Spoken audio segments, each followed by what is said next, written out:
Welcome back to another episode of the Crime Scene Insiders. I'm one of your hosts, Dion Watson, and I'm joined by my co-host, Angela Davies, and we're going to take you back under the barrier tape.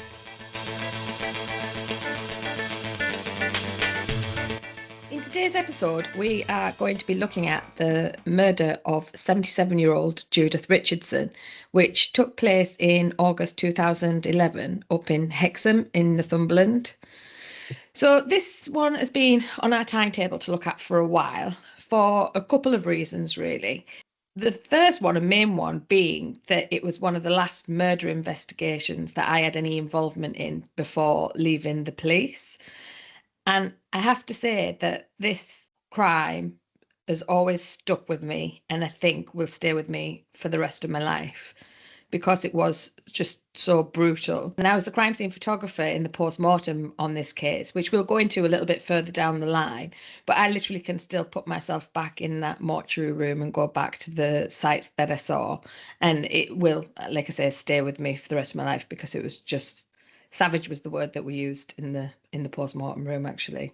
So that's one of the reasons. And then the other reason is because until recently, it's not actually had that much coverage, which we found quite surprising, haven't we? Yeah, it is surprising, like you say, because of the level of brutality that was involved. Also, it involved a national manhunt, so it had a significant impact on the community in the northeast, didn't it? It really did. And it also involved an offender who was a repeat offender and had a long list, and there's questions around should he have even been in the community. This is the thing, isn't it? There's so many things around this crime. Like, it was a normal summer's day. We're in Hexham, a market town in Northumberland, which this level of crime just usually does not happen in this area. Judith was just going about her day quite ordinarily, and there was a lot about the scene that was strange because in some ways it was ordinary, in other ways it was just a brutal, savage attack. Then, like you said, the offender was a repeat offender, and should he have even been out in the community? So we really wanted to kind of do a bit of a deep dive. And although it has now been covered by Sky Crime on Killer in My Village, and I think Stuart Blues recently on the British Murders covered it, we still wanted to do it from our perspective, didn't we? We do, yes. And I think a really good place to kick this off would be to discuss Judith herself, really, and give a bit of a background into who she was. She was really well known in her community in Hexham, wasn't she? She was an active member. She was known for her kindness. She was a really good friend to a lot of people. She had quite a quiet life. She lived by herself with her dog Hamish, that she was known for taking out for his daily walks. So she was often seen out walking Hamish. She lived just off the town centre of Hexham as well, in a little quiet street there. She also was really well known for going to Hexham Abbey. She liked to go to the organ recitals that were there. So she was a really active member of the community, wasn't she? She was. And like you say, I think the thing that really marked Judith's life was her kindness to other people and her compassion. And it sounds like she's somebody that throughout her life has taken on a lot of active roles, helping others and being an ear to others, giving good sound advice. So there's not actually a lot, is there, about her private life that's well known. We know that she wasn't married or didn't have any children, so no immediate family, but she certainly did have an extended family and was well loved and cared for. And like you said, she was such a big member of the community. And I think that this murder just shocked and rippled through the entire community. It did, yes. So on the day of Judith's murder, it was really just quite an ordinary day. It was a summer's day, and Judith had been out walking her dog in the morning, which wasn't unusual. She'd been seen by a number of people around in the community. And then she'd gone home and was just settling down to a lunch. And this is one of the eerie things. It's one of the things that stayed with me as I remember some of our colleagues reporting back to us that when they got to the scene, there's just like this brutal, violent attack. And then in the living room, there's just this bowl of tomato soup with buttered toast ready for lunch. Oh. So she was literally just about to sit down to a lunch before the attack took place. And I don't know why that stayed with me, but that really I found it quite heartbreaking. Probably because it's Just just such a say, normal, everyday yeah, thing. yeah, it's just so ordinary, isn't it? And it's something you just wouldn't expect if was said. There's nothing that stands out in Judith's life where you would expect this level of violence to come in. There's nothing about where she lives where you would expect this. And then for just such an ordinary day to turn the way it does, I think it just adds another element to it. And Hexham, like you say, in terms of the area that she lives, is absolutely beautiful.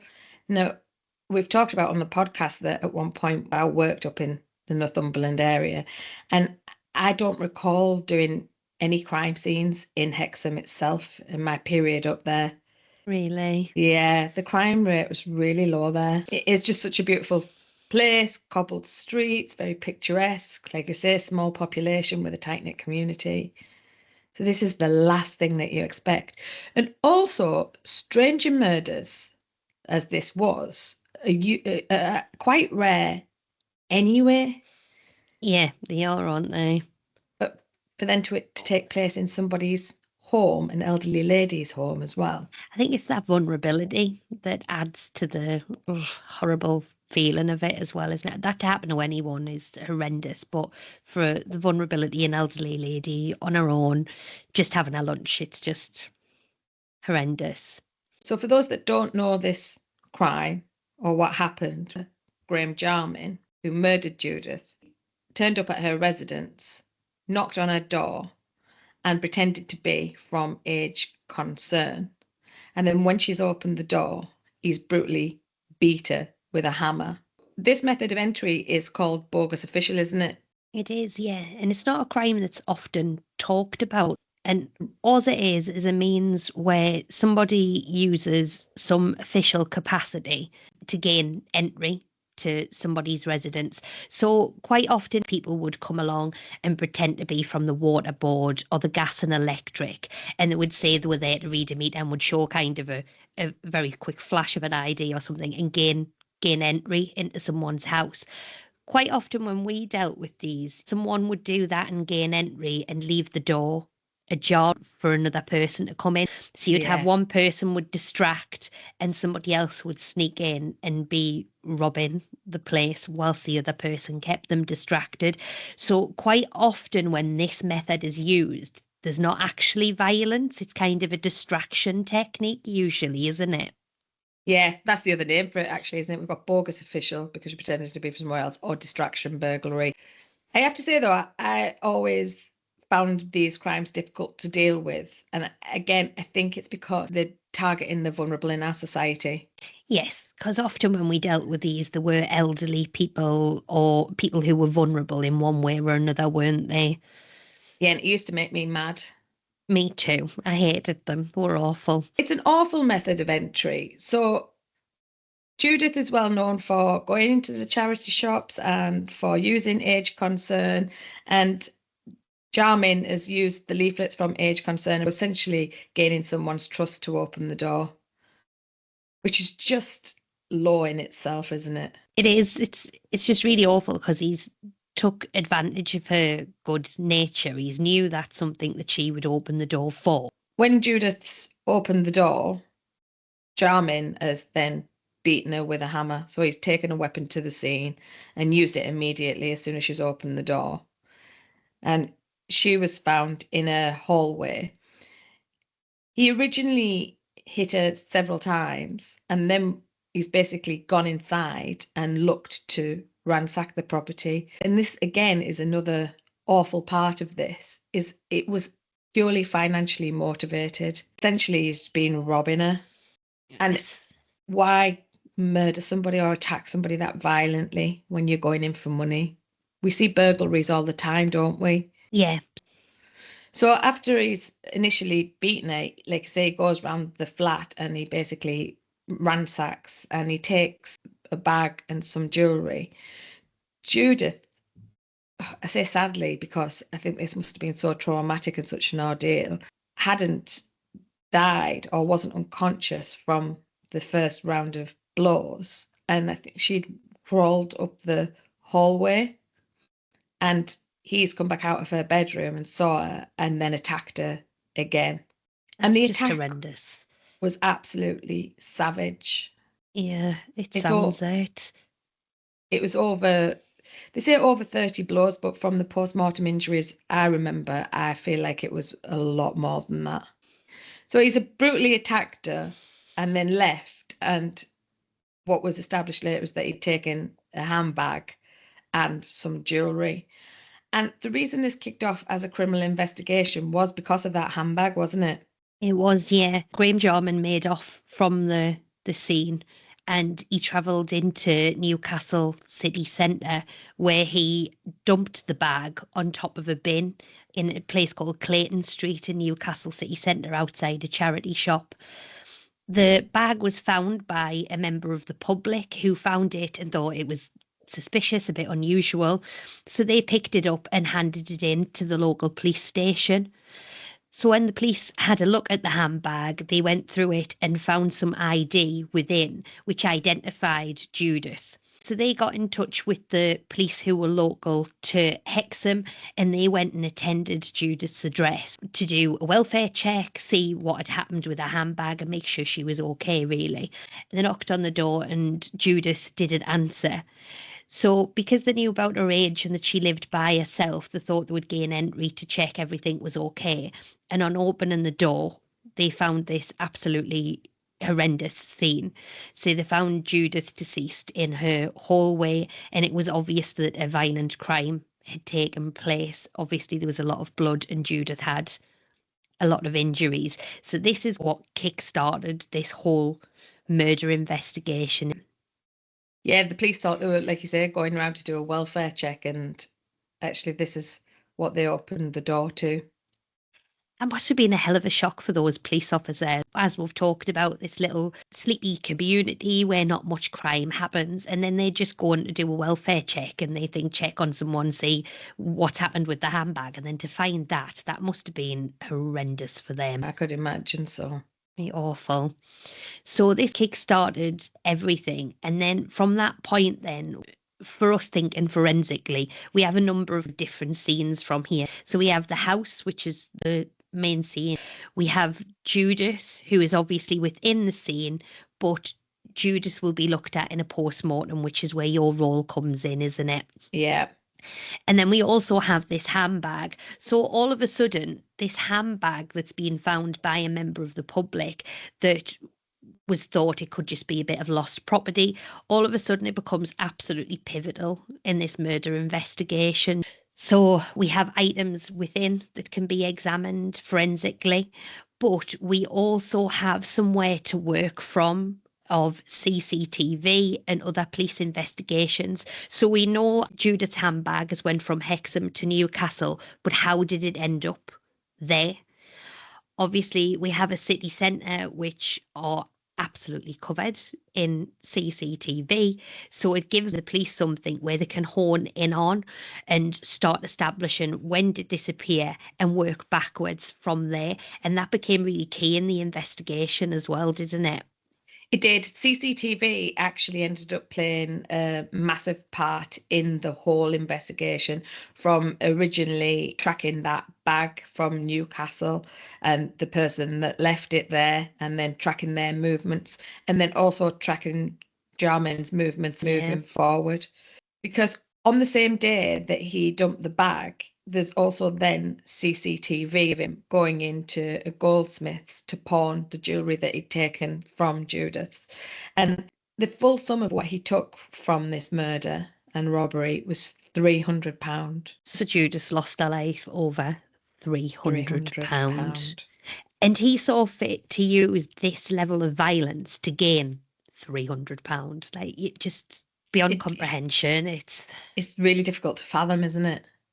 Awful, absolutely horrendous. And as you mentioned, he went in and pawned her jewellery to get that money. And one of the weird things within that as well is he signed a receipt when he pawned the jewellery. And when the police went to look for that, they thought there would be a made up name signed, but he had filled it all in his own name as well, hadn't he? Yeah, which is interesting because when you look into Graeme Jarman, and they also brought in a psychologist at one point, didn't they? He was They said did. to be an intelligent man, like quite a smart man, a well-read man. And yet he used his own name and details. I think everybody was shocked by that because everybody was expecting Massively. it to be a fake name. And when he'd used his real name, everyone was just a bit gobsmacked. Yeah. Because as we'll discuss going through this as well, he went to some lengths to try and cover his appearance and not appear like himself, but then signed his own name, and I can just never get my head around that. No. It's a level of dumbassery, isn't it? It's hard to fathom. Yeah. But he was also a very dangerous and violent man. There was a period going back in the 90s where he was named as one of the most dangerous men in the country. And yet he was still out in our streets. Yeah. Well, it's a strange one with it because he was a civil servant. He was quite quiet and well liked by colleagues until going into the 80s. And wasn't it report that's when he found out that he was actually adopted? So his family life wasn't as he had thought it was. And that took him off the rails, and he turned into apparently a completely different person to who he'd been before. Yeah, that's right. The friends who'd known him and worked with him said he was a really lovely lad, kind lad, smart. And then he found out he was adopted, and it's just something in him has completely flipped. He started getting into gambling and then started accruing gambling debts and didn't have much money. So he started committing crimes in the first instance to make money, which again has a theme running through here with Judith. It's very on brand for him, financial gain. But the crimes that he'd committed were absolutely horrendous. At one point, he'd been convicted of kidnapping and raping a 17-year-old who he lured into his car by asking for directions.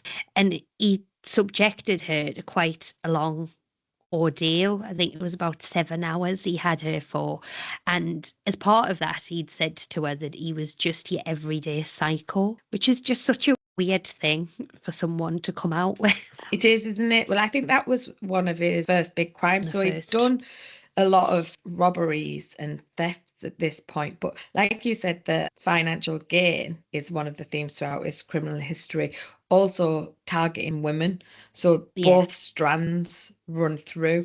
And that incident that you're talking about with that young woman in Peterborough, that was his first big crime. Yeah, it was horrendous. And then I believe he got something like 7 years for that. But he only served not even half. He got something like 3 years and was released again. That's not unusual. Often somebody gets a full sentence, and we know a full sentence doesn't really mean a full sentence unless it's stipulated by the judge that somebody wouldn't be allowed to have parole after X amount of time.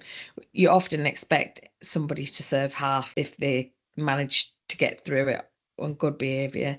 But like you say, I think that sentence that he said to her, "I'm just an ordinary everyday psychopath," that in itself is worrying. Oh, it gives you the chills, doesn't it? It really does. And that one was in the 80s, and like you say, got let out.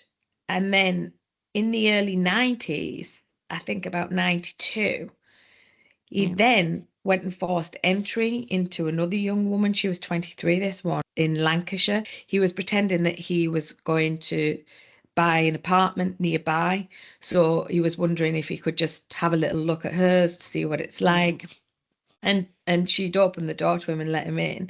And then he tied her up and sexually abused her, and again robbed her. And that, again, similarly to Judith, led to a manhunt where he was working his way down south. He seems to commit some of the crimes up in the north and then start moving his way down south.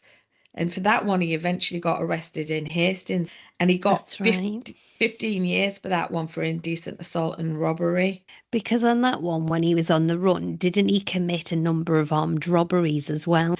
So he kind of has a period where he commits no crime, and then he'll commit something, be on the run, and then commit a number of other little crimes whilst he's on the loose as well.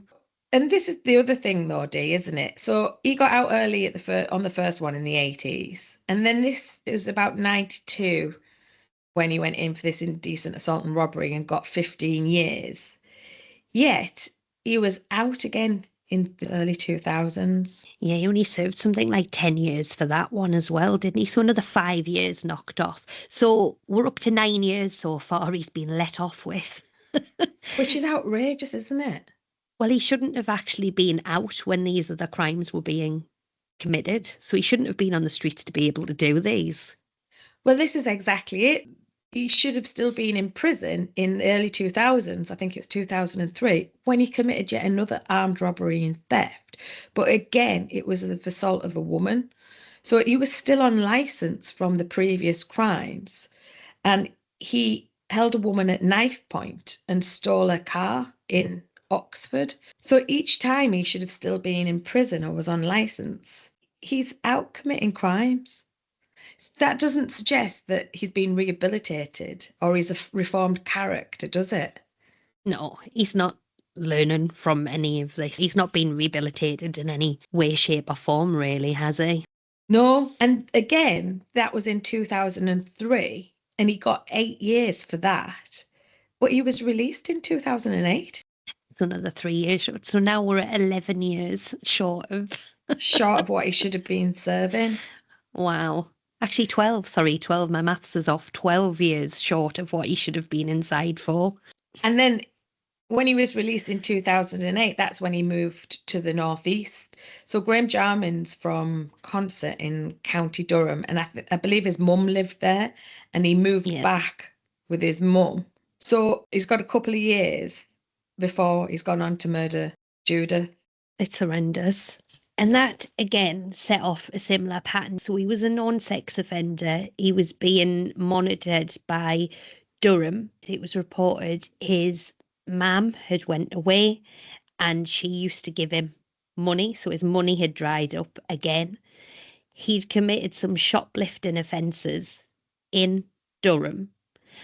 And he was due to appear in court to answer for the shoplifting offences that he'd done, but he didn't turn up at court. So Durham police started some inquiries to find out where he was, and it turned out that he hadn't actually been seen by anyone since the 17th of August, so a few days before Judith's murder. So he had gone AWOL again at this point. And obviously he was on the sex offenders register and had not turned up at court. So already Durham Constabulary were searching for him and had put information out that this man had gone missing and that we were now looking for him. And like you say, he'd not been in contact with his family. It's believed as well that he only had something like £1.50 in his bank account when he left Durham. Back to this point of he has no money and he's got his gambling addictions, etc. So he's trying to find a way of getting some financial gain. And what we know now, when he left Consett, he actually made his way to Hexham and arrived in Hexham on the 17th of August and spent one night in a bed and breakfast. And apparently the next night he slept rough. So he did one night in a B&B on the 17th. And then on the 18th slept rough. And then the 19th was the day of the murder. But also on the 18th of August, he was seen in Hexham Town Centre carrying Age UK charity leaflets and reportedly observing elderly women. And there was later CCTV that showed him, like I say, observing elderly females, but then also engaging in conversation. CCTV also traced him back to Beale's. So Beale's is a DIY like hardware store in Hexham, and he went there to steal the murder weapon. So he stole the hammer that he used from Beale's, and I believe that Judith and Jarman crossed paths. She was coming out of Beale's as he was going in. So that's where one of the places that he'd spotted her. Oh, so he'd been really looking for a target. Looking for someone vulnerable. Again, this gives you a chill, doesn't it? He's just out there like an active member of the community, but actually they're just looking for vulnerabilities to take advantage of. It's horrendous. And then CCTV showed that after the murder, he fled, taking a number of buses to different towns, where he's then gone on to buy different clothes, and he shaved his head. He starts altering his appearance to try and evade being caught at this point. It's premeditated, essentially, isn't it? He's gone up to Hexham with the intention of committing crime. We can't say that he definitely had the intention of killing somebody because we don't know what his intent was at that point, but committing crime. Yeah. And then bearing in mind his history, and he's went and stole a hammer, and he's looking for vulnerable elderly victims. It suggests that he is knowing what he's doing there. He's picking an easy target, so who he thinks is an easy target. Yeah. And then he's done it. And then after that, fled and started changing his appearance. I think that where it got worrying for Northumbria police and Durham police is that he was then on the move and on the run. And this is where the manhunt started. Obviously, we had to get him identified first and foremost. So they'd been doing a lot of tracking with CCTV. Then they had the signed slip, like we already mentioned, from the jewellery shop. And then also forensically, there were a number of items within the scene that also identified him as well. So an Age UK leaflet was found inside the scene, which had his fingerprints on. Yeah. And then there was a bloody tissue, which contained both his DNA and Judith's DNA, unsurprisingly. Yeah. And then I believe there was some cotton wool as well, wasn't there? Yeah, like a cotton ball found at the scene as well. There was a number of bits that linked him to that crime scene. And also, and this hasn't been widely reported or mentioned many times, but I recall that a friend and colleague of ours actually did the examination of items within the handbag, because that once we knew there was a murder, that handbag became evidence. And of course, then you can start physically examining the handbag for fingerprints or DNA. And a fingerprint was found on one of the cards. I believe that to be what happened as well, like you say, but we haven't seen that reported much, but that was my recollection as well. Yeah. And so there are a number of things now that have given us an identification, so we know exactly who it is who we're looking for, but he's changing his appearance as he's moving. And as I say, Northumbria and Durham, I think, are worried by this point because they know how violent he is and that he's a really dangerous man, and they didn't want the public approaching him. No, so it's a real risk to public, isn't it? Because like you say, usually when these murders happen, the suspect's known to the person. It's very rarely a stranger murder. And usually, there's no wider risk to the public. But because of Graeme's history, we know actually the exact opposite here. He's a huge risk to the public, particularly to vulnerable females as well. Well, that's the other thing, isn't it? So I think that Northumbria then raised the alarm with Durham because, of course, Durham were also looking for him, but then also other neighbouring forces. So as we move down the country, then there's Cleveland Police and also North Yorkshire Police. And I believe that Jarman had family down in the south. Yeah. And they raised the alarm with officers down in the south that he may be headed this part of the country as well. So it becomes kind of a national. I think you're right, yeah. And it becomes a national risk then rather than just a regional thing, doesn't it? Because we don't know how far he's going to go or where he's going to travel to, because he did have those connections in the south. That's it. And then there were actually quite a number of sightings of him as well as you moved down the country. So he was sighted in Stockton, he was sighted in Yarm. This is all in the Teesside region, actually, in Middlesbrough, but then also in Saltburn. And in Saltburn, he committed another crime there. So he was actually committing further crimes as he was moving down the country. Which is bang on his MO. Exactly. I think that one of the things that the SIO did at the time, there's a guy called Neil Adamson, he's the chief superintendent at the time. He brought in a forensic psychologist who was helping in how the police talked to the press and the kind of things that they put out in the press as well. But Yeah. also they put together this profile of him and what might be expected. And they were saying to look in bookies because he was a gambler. So he was expected to be seen in bookies. And funnily enough, in Stockton, that's where he was actually caught on CCTV in a bookies, and then also on a bus. But also the other thing was libraries, because he was a smart man and quite well read. So they thought maybe in libraries, in quieter areas. And Yeah.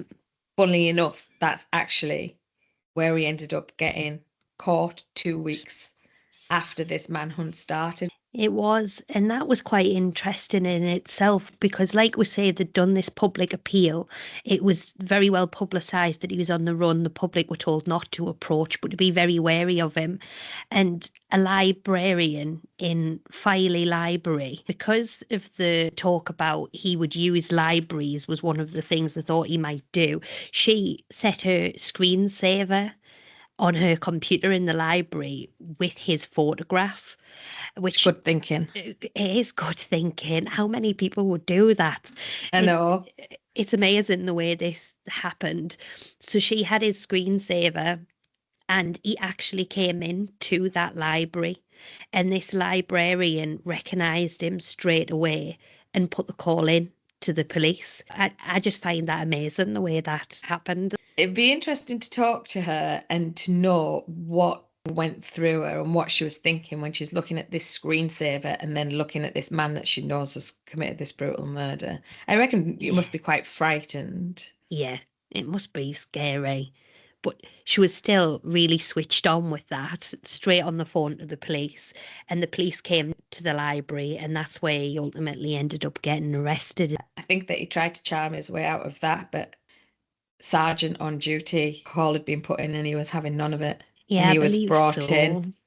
I believe you're right. I think it was reported as part of the crimes that he'd been committing. He had stolen somebody's wallet and he had the person's ID on him. So he tried to make out that he wasn't Graeme Jarman at all, and he tried to Yeah, use that to weasel his way out of it. that's right. That was from the wallet that he'd stolen over in Saltburn, wasn't it? That's right, yes. So he was finally brought in, and it's about 2 weeks after the murder of Judith on the 3rd of September. He did give false ID, but when he was arrested, they did his fingerprints anyway, as you would usually do when taking somebody into custody. You take the fingerprints and the DNA, and it confirmed straight away that it was him. And he was formally charged with the murder of Judith. And then in 2012, it actually went to trial. Yeah. And again, I think that I don't know, he denied the murder still at this point. And he basically, he had an option to plead guilty or go to trial. And I don't know how true this is, but I have recollection at the time of somebody saying to me that he was going to plead not guilty because he was denying it, but also he wanted to prolong it effectively. How true that is, I don't know. But he did plead not guilty and opt for trial despite the evidence that was stacked against him. He did. For a long time, he said that he found the handbag. He was never in Judith's property. He doesn't know how his evidence got in there, but that he found the handbag outside. It was an opportunity and he took it, but he still denied that he was involved in the murder in any way. Fortunately, after the trial, he actually got convicted by a majority of 11-1.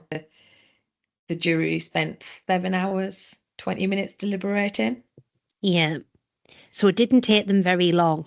No. Not in the grand scheme of things. After this, I seen that Graeme Jarman, he's still adamant that he did not commit this murder. And he wrote an article into a prisoner magazine about the trial and about how quickly they did it, because juries are supposed to be impartial, aren't they?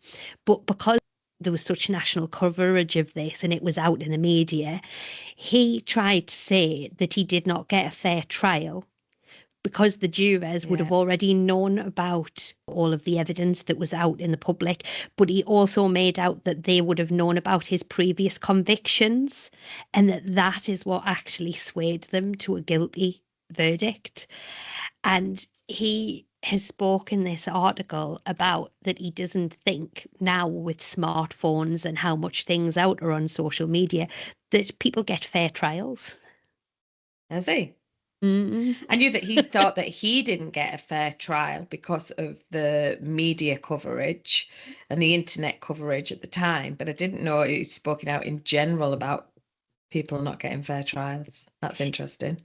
I actually found the article he submitted to it and had a read of it, and it was interesting reading. Was it?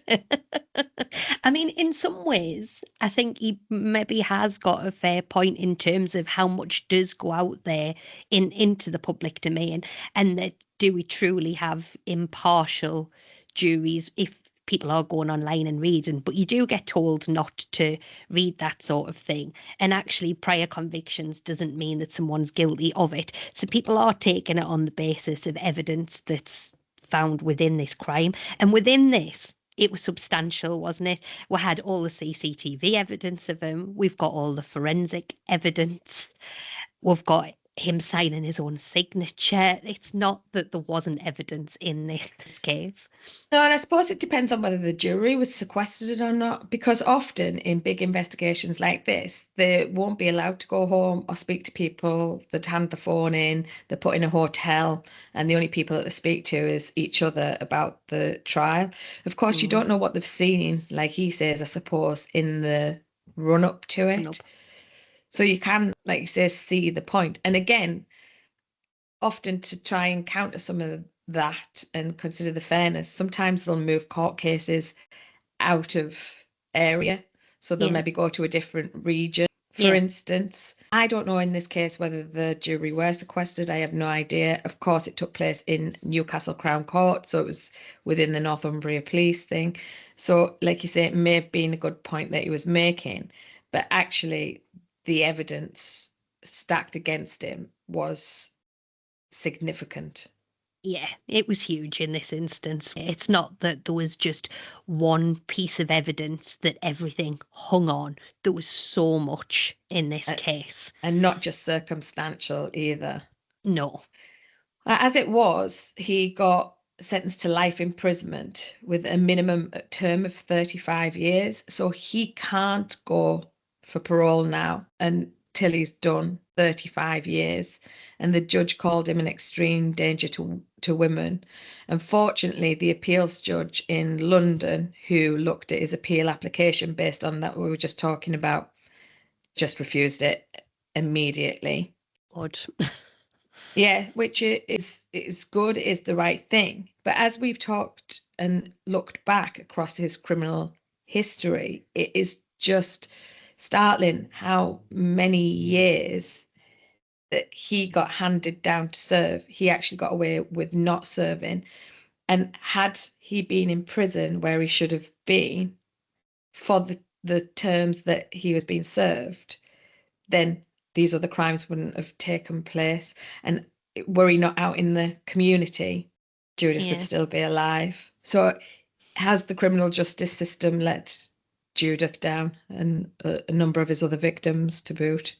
I think so, massively. It's one of the things we've talked about before, isn't it? Some of the issues that are in the criminal justice system, but when people are given sentences, and in some instances here, he didn't even serve half of it. It's scary and so sad that Judith might have been here still today had that have panned out differently. But the other thing is, I think that it's really difficult to assess what the justice system about. Like, is it about punishment? Is it about rehabilitation? That it's so confusing often. Now, this guy's been committing crimes since the 80s. Every time he gets out, he's committing the same types of crime over and over. So he's not being rehabilitated, is he? He's not being reformed. So then, is it punishment? And how long does somebody stay in prison? And a whole other podcast. Well, it probably is, isn't it? And probably for people in that arena, actually, we could getting somebody in that arena to discuss it and bring their perspective in, because ours might be slightly coloured, maybe. Slightly skewed, maybe. Yeah. Yeah.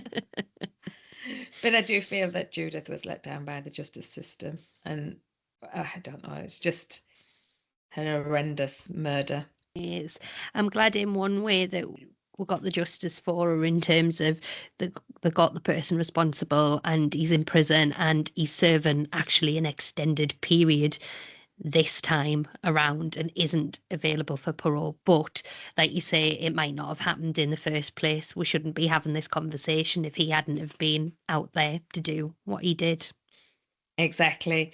And I have to say, like I said at the beginning of the podcast, this is one of the crimes that will stay with me for the rest of my life. I can close my eyes and still see Judith. There's a well-known picture of her that's about in the news, so I can see that and see what she looked like pre-injury. But my memory of her is post-injury, and it was brutal.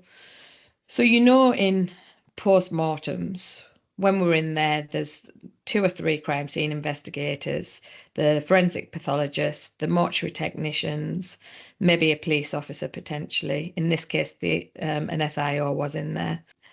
And normally, there's quite a lot of chatter about the case, about the evidence that we're looking at, about the body. Forensic pathologists are usually very lovely. It depends who you work with, but in the main, they're very lovely. And if you have a lot of questions and you're interested, they're often happy to teach. Like, as a scene investigator, I learned so much about the human body, and it's so incredible. Yeah. And to be able to get in and see it internally up close in some of the circumstances that we have it's really humbling, but really fascinating, isn't it? Isn't it? Yeah. And so there's actually a lot of conversation, a lot of teaching and learning. In this instance, you couldn't hear a pin drop for most of it. Like, there were periods, I know I've actually just got goosebumps again thinking about it. There were periods of just absolute silence, and it was so heavy and so dark. And it's not like that environment isn't usually heavy or dark, because what you're dealing with is very macabre. But this, it was more so. I can't describe it. And at one point, somebody said the word savage, and there was just nods of agreement, head shaking, and that was the only word. It might have been the forensic pathologist, actually. It was just savage. And there was a lot of experienced people in that room, and most of them said this was the most savage, brutal attack that they'd seen, and on an elderly lady. It's reported that she was struck 30 times, but in my recollection, it seemed like or felt like more. She had fractured skull, fractured cheekbone. And I'm not telling anything that hasn't been reported here. And I'm always careful when I talk about this, because I think it's something that we've got to be mindful of. Yeah, because it's very impactful, isn't it? It is, yeah. And like I said, this has been reported and was in court transcript. So I'm not repeating anything that's not in the public domain. She also had a brain injury from the beating that she'd taken. And in addition, she had cuts and bruises into her arms and her forearms, and little cuts on her fingers. And that was the thing that got me. Like, whenever I think about that now, it hurts my heart, and I can still feel it, because she's had her hands up protecting herself, and the hammer's been coming down, and she's got little nicks and cuts off the hammers, which also suggests that, she was conscious for quite a bit of it. She's been putting her arms up in defense. And when I see it, when I put myself back, I can't wrap my head around how anybody could do that to an elderly lady. I don't know how anybody could do it to anybody. Anyone, yeah. But particularly an elderly lady. No. And for 300 quid. It makes me mad, actually, as well. It makes me really sad, but it also makes me really mad. Yeah. And when he does things like appeal because he doesn't feel like he's had a fair trial, Yeah, That makes me actually fuming. yeah. It's like you say, it is just so savage. I just don't know how anyone can go about it. And it says the level of violence that he has within him to be able to do that. There was no need to go to that extent. That with the way Judith was, he could have pushed her over or something and went about robbing it, and he still would have got the same result. Quite easily, the size of him to the size of her, he could have robbed her without this level of violence and murdering Yeah, her. yeah. It What was the makes trying to go undetected, wasn't it? Because if he had have left her, he probably thought, well, she'll raise the alarm straight away. But actually, the alarm was raised very quickly anyway through the handbag, thankfully. it was, but he also left the hammer behind.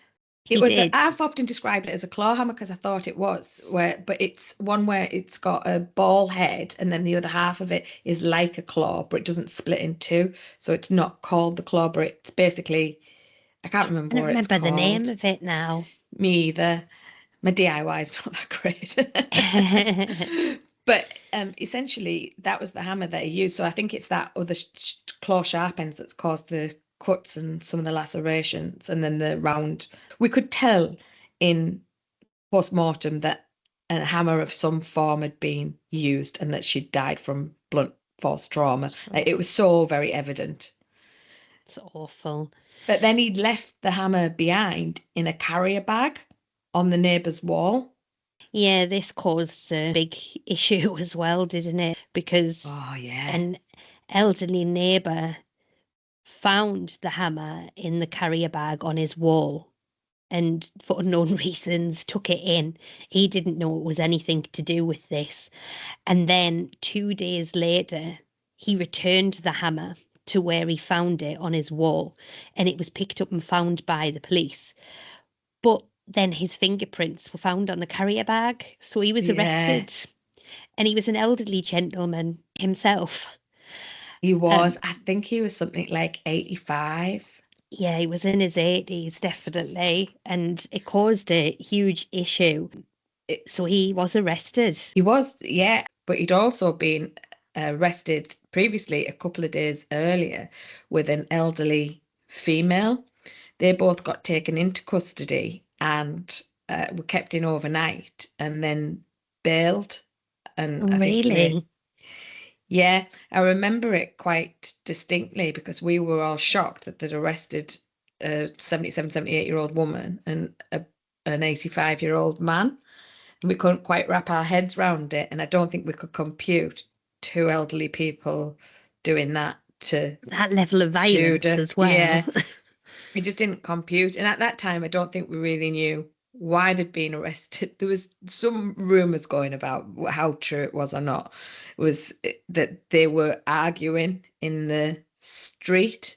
They'd Okay. or they'd been arguing and shouting with raised voices, but actually one of them was quite deaf, and that's why one of them had an hearing aid in, so that's why the voices were raised. And I think one of them had also had a hip replacement, so the whole thing just seemed a bit bonkers.